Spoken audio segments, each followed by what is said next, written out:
permítame insistir sobre esto. No solamente estamos hablando del primer patrón realmente global de la historia, cuyo carácter central constitutivo es la colonialidad de este poder. Pero es el primero que entra en crisis, no por acción de otros patrones sociales, no por acción de fenómenos de origen llamado natural, como en todos los patrones de poder que hemos conocido antes, sino por el desarrollo desde dentro de sus propias tendencias, de sus propias e inherentes características.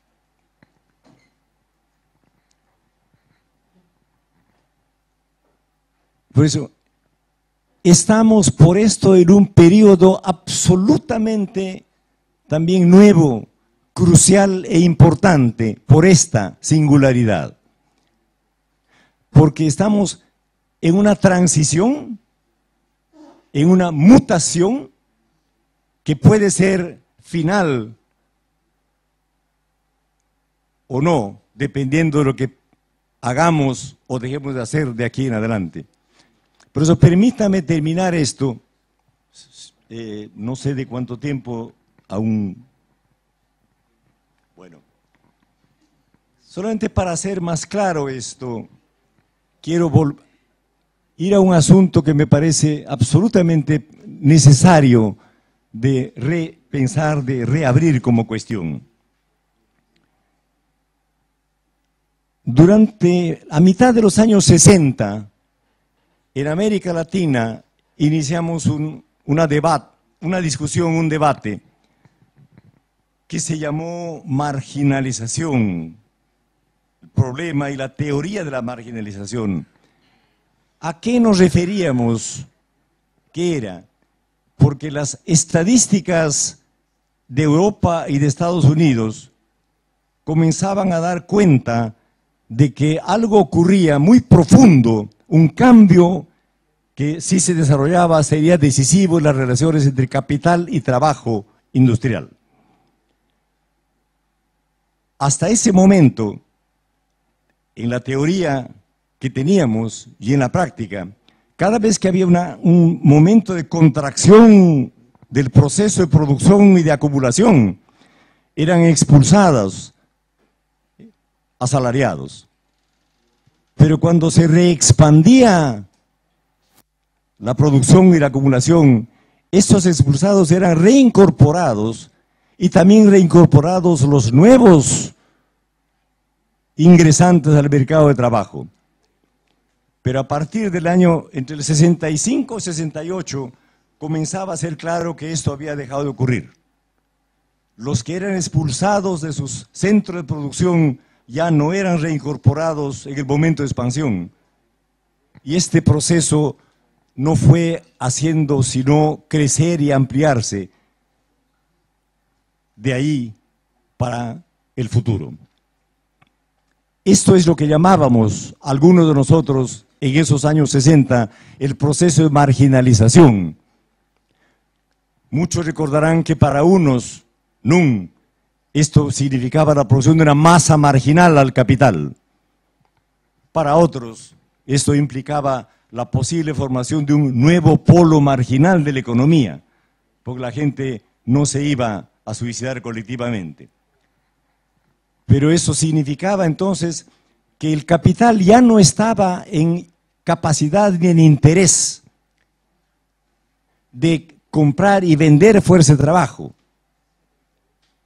porque la nueva tecnología que emergía, en lo que en ese mismo momento se llamaba revolución científico-tecnológica, permitía comenzar a reducir las necesidades de empleo de fuerza individual viva de trabajo. Ese extraordinario grupo checo dirigido por Radovan Richta, que estaba estudiando las implicaciones de esta revolución científico-industrial, fue por supuesto reprimida y destruida bajo la invasión de los tanques rusos el año 69 en Praga. Pero ¿qué nos decía este grupo? Dos cosas demasiado importantes. Uno, que nuestra relación con el espacio y el tiempo estaba cambiando a toda velocidad y es desarrollando algo que ya Marx había dicho un siglo atrás, que el tiempo terminaría dominando el espacio. En efecto, eso es lo que ha ido pasando desde entonces.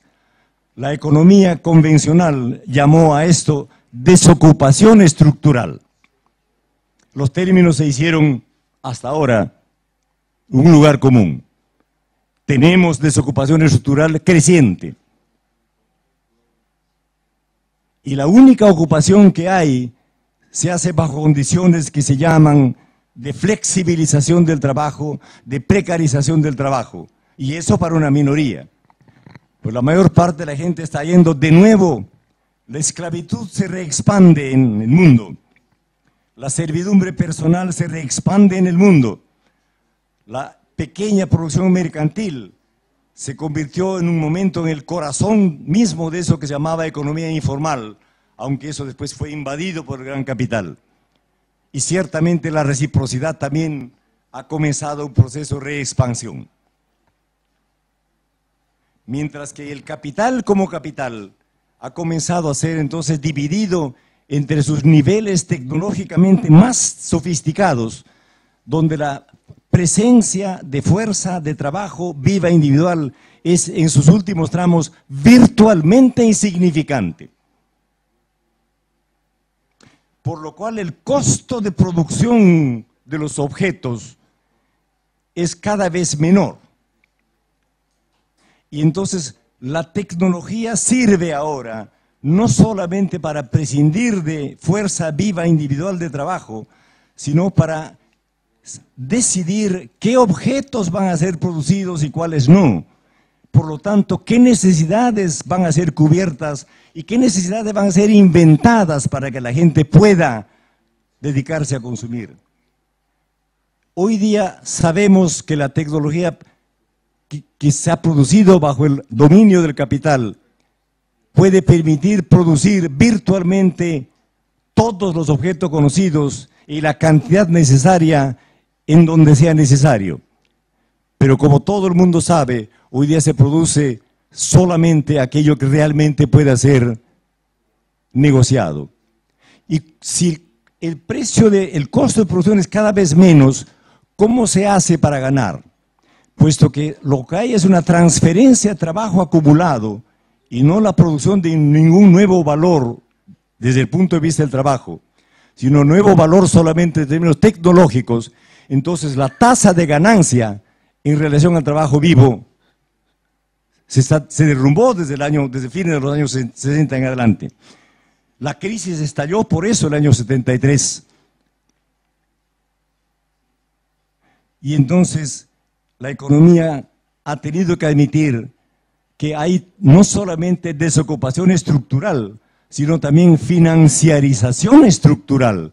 Es decir, el capital financiero ha pasado, y no por razones cíclicas, sino por razones estructurales, a ser totalmente predominante en la acumulación del capital como capital y en el trabajo de todo el eje de explotación social que incluye a todas las otras formas.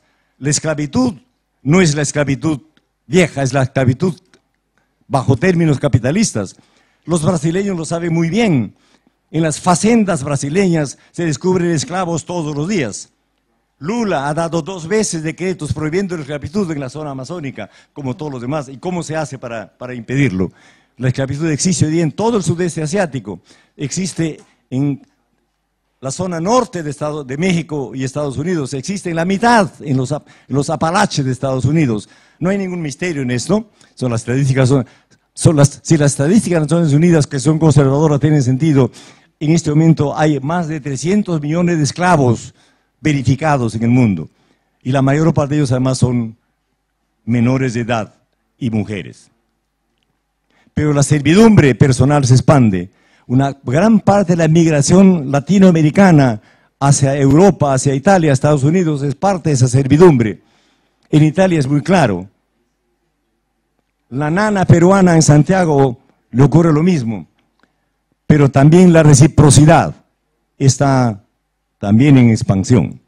Entonces hay una reconfiguración completa del capitalismo colonial global.